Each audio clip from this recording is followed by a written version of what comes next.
वक्रतुण्डं महाकायं कोटिसूर्यं सम्प्रभा निर्विघ्नं कुरु मे देव सर्वकार्येषु सर्वदा।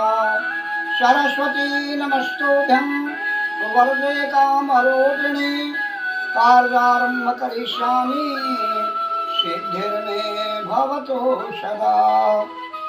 अति सम्मानित पाठकगण एवं केंद्रीय माध्यमिक शिक्षा बोर्ड में सम्मिलित होने वाले 10वीं वर्ग के छात्र छात्राओं, मैं आर.एस. पांडे ट्यूटोरियल्स नामक यूट्यूब चैनल के माध्यम से आज सूरदास के पद के प्रथम पद के साथ उपस्थित हूँ। आशा ही नहीं पूर्ण विश्वास है कि आप लोगों को अच्छा लगेगा।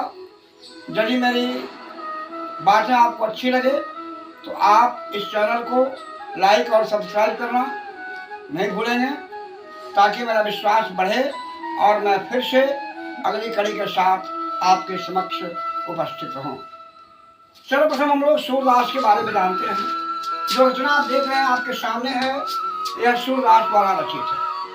सूरदास मध्यकालीन अर्थात भक्ति काल के कृष्ण भक्ति शाखा के परम संत थे, प्रबुद्ध संत थे और वह कृष्ण प्रेम में अनुरक्त थे।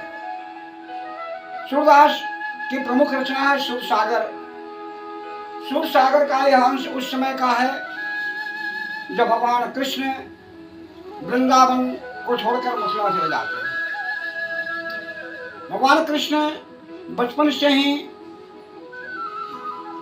गोकुल ग्राम की गोप बालाओं के साथ गोचारण के लिए वृंदावन आया करते थे।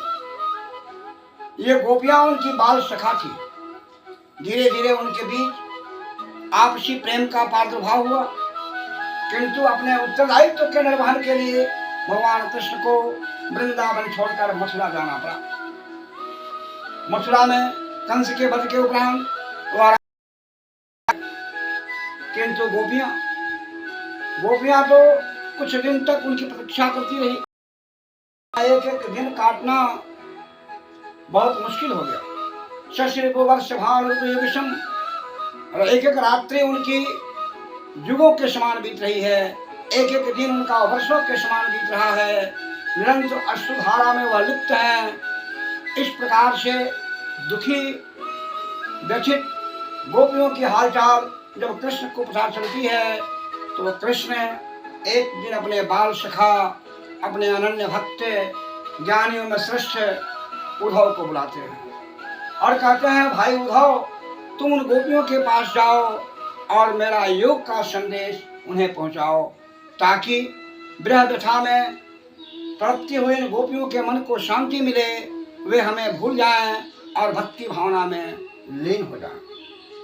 वास्तव में कृष्ण ये चाहते थे कि उद्धव, जो ज्ञान को सर्वश्रेष्ठ मानते हैं, ज्ञान के ऊपर कुछ जानते ही नहीं है, कुछ मानते ही नहीं है, वह उद्धव भी आज जान लें कि ज्ञान के ऊपर भी कोई चीज होती है और वो होता है प्रेम।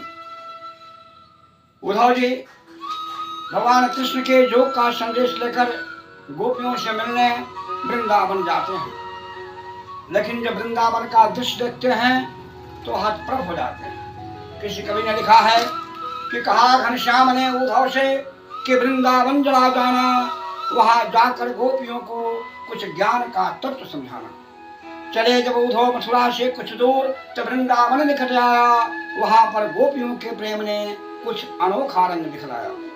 उलझ कर वस्त्र से कांटे लगे उद्धव को समझाने, तेरा ज्ञान पर्दा फाड़ देंगे हम प्रेम के दीवाने।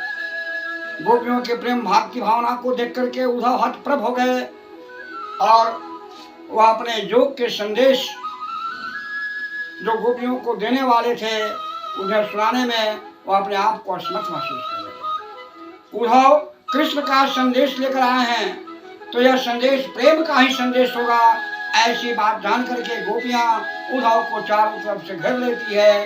लेकिन जब प्रेम के जगह योग का संदेश मिलता है तो गोपियां भी हतप्रभ हो जाती हैं।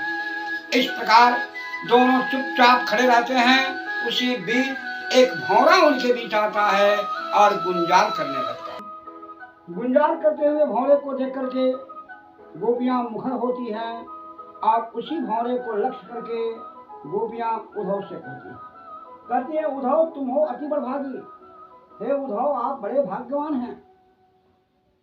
गोपियां उद्धव को भाग्यशाली कहती हैं कि आपके भाग्यशाली होने का कारण है कि आप प्रेम के बंधन से दूर रहे, अपर समय तक आप प्रेम के बंधन से दूर रहे। ना ही न मन अनुरागी, आपके मन में कभी प्रेम की भावना जागृत ही नहीं।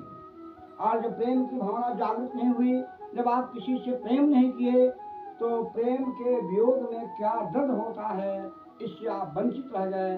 इसलिए हे उद्धव आप बड़े भाग्यशाली हैं। वास्तव में बच्चों, गोपियां उद्धव को भाग्यशाली कह करके, बड़भागी कह करके उन पर व्यंग करती हैं, उन पर ताना मारती हैं कि उद्धव प्रेम उस हृदय में होता है जो हृदय संवेदनशील होता है। जिस हृदय में संवेदना ही नहीं है, किसी के प्रेम को देख करके यदि प्रेम की भावना उसके अंदर तरंगित नहीं होती है, किसी के करुण दृश्य को देख करके उसे दुख का अनुभव नहीं होता है, तो वह हृदय वास्तव में मानव का हृदय हो ही नहीं सकता।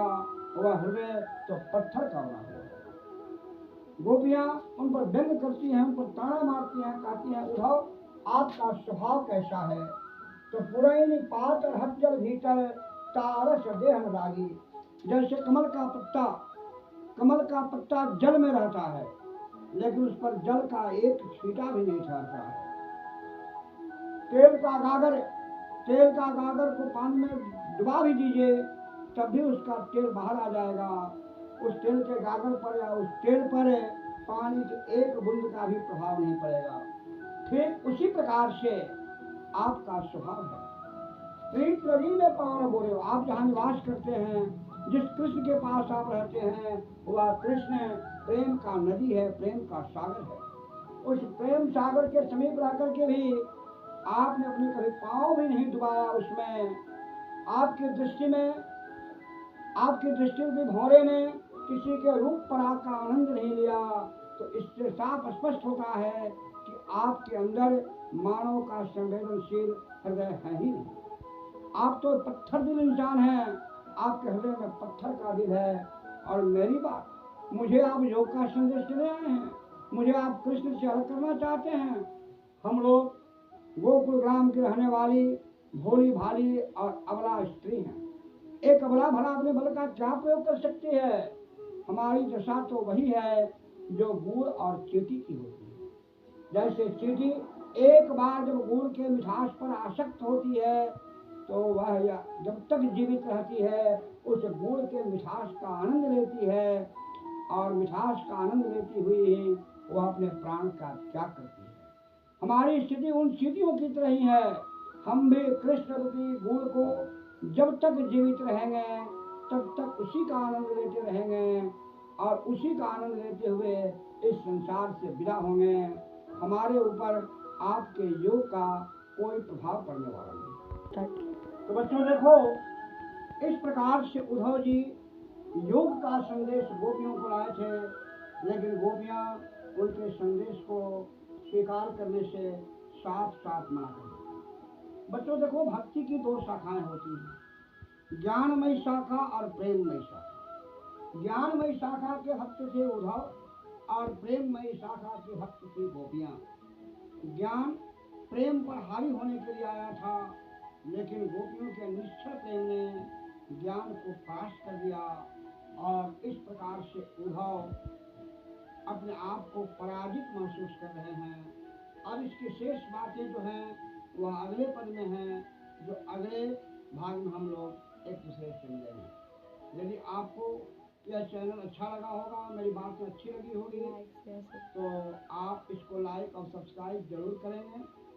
और यदि आपका सहयोग और समर्थन हमें मिला, तो मैं पुनः प्रयास करूंगा आपके साथ जुड़ने का।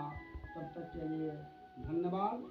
आप लोग सकुशल रहें, आप लोग खुश रहें, यही मनोकामना के साथ आज का कार्यक्रम हम लोग